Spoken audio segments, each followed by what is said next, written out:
नमस्कार। जय श्री कृष्ण। श्रीमद् भगवद गीता के 15वें अध्याय के साथ मैं नेहा शर्मा आप सबके समक्ष उपस्थित हूँ। श्रीमद् भगवद गीता के 15वें अध्याय का नाम पुरुषोत्तम योग है। इसमें विश्व का अश्वत्थ के रूप में वर्णन किया गया है। ये अश्वत्थ रूपी संसार महान विस्तार वाला है। देश और काल में इसका कोई अंत नहीं है, किंतु इसका जो मूल या केंद्र है, जिसे ऊर्ध्व कहते हैं, वह ब्रह्म ही है। एक ओर वह परम तेज जो विश्व रूपी अश्वत्थ को जन्म देता है, सूर्य और चंद्र के रूप में प्रकट है। दूसरी ओर वही एक एक चैतन्य केंद्र में या प्राणी शरीर में आया हुआ है। जैसा गीता में स्पष्ट कहा है, अहम वैश्वानरो भूत्वा प्राणिनां देहमाश्रितः प्राणापान समायुक्तः पचाम्यन्नं चतुर्विधम्। अर्थात मैं ही सब प्राणियों के शरीर में रहने वाला प्राण और अपान से संयुक्त वैश्वानर अग्नि रूप होकर 4 प्रकार के अन्न को पचाता हूँ। वैश्वानर या प्राणमयी चेतना से बढ़कर और दूसरा रहस्य नहीं है। नर या पुरुष 3 हैं, क्षर, अक्षर और अव्यय। पंचभूतों का नाम क्षर है, प्राण का नाम अक्षर है और मनस्तत्व या चेतना की संज्ञा अव्यय है। इन्हीं 3 नरों की एकत्र स्थिति से मानवीय चेतना का जन्म होता है। उसे ही ऋषियों ने वैश्वानर अग्नि कहा है।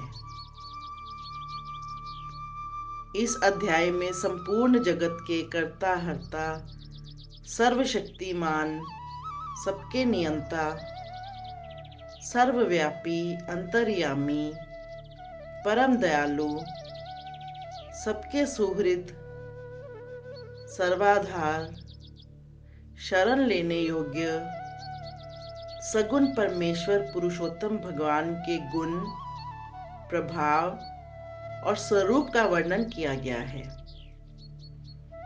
एवं क्षर पुरुष अर्थात क्षेत्र, अक्षर पुरुष अर्थात क्षेत्रज्ञ और पुरुषोत्तम अर्थात परमेश्वर, इन तीनों का वर्णन करके क्षर और अक्षर से भगवान किस प्रकार उत्तम हैं, वे किस लिए पुरुषोत्तम कहलाते हैं, उनको पुरुषोत्तम जानने का क्या महात्म्य है और किस प्रकार उनको प्राप्त किया जा सकता है, इत्यादि विषय भली भांति समझाए गए हैं। इसी कारण इस अध्याय का नाम पुरुषोत्तम योग रखा गया है।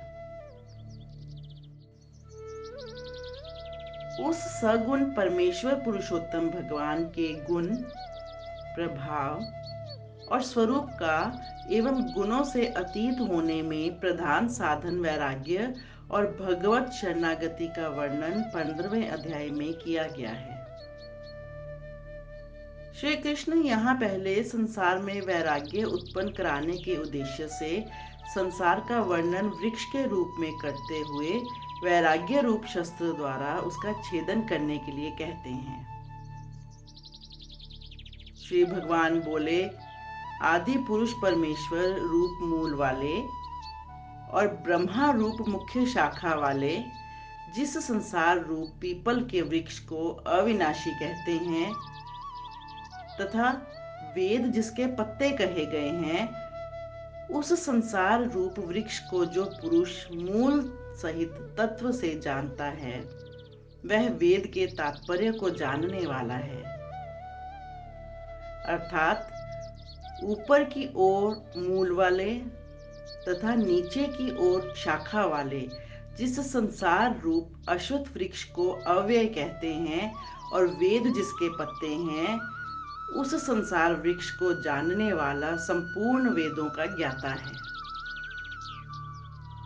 ऐसा कहा जाता है, जो कोई भी नियमित रूप से भगवत गीता के 15वें अध्याय पुरुषोत्तम योग को पढ़ता है, वह कृष्ण में विश्वास प्राप्त कर सकता है। यह अध्याय अत्यंत प्रभावशाली है। पद्म पुराण में इस अध्याय की महिमा का उल्लेख है। जय श्री कृष्ण।